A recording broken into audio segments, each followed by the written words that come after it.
উত্তরবঙ্গে দেখলেন বাংলা অস্মিতায় শান। এবার হোটেল থেকে হাসপাতাল, কলকাতার সব দোকানপাট, সংস্থা, প্রতিষ্ঠানের সাইনবোর্ড বাংলায় লেখা হতে হবে।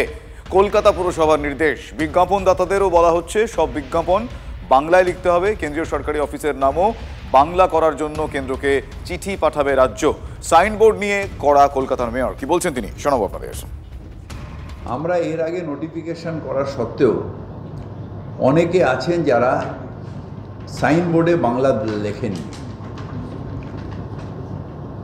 অনেক বড় হোটেল আমরা রিকোয়েস্ট করার পরে একটা ছোট্ট করে নিচে বাংলায় তাজ বেঙ্গল লিখেছে। ওটাকে আমি রিকোয়েস্ট করবো যে আরও বড় করতে। না, সাইনবোর্ডে আপনাকে বাংলা রাখতেই হবে, অন্য যে কোনো ভাষাতে রাখুন, আমাদের কোনো আপত্তি নেই, কিন্তু কলকাতা শহরের সাইনবোর্ডে বাংলা ভাষা লিখতেই হবে, নাহলে সেই সাইনবোর্ড আমরা নামিয়ে দেব।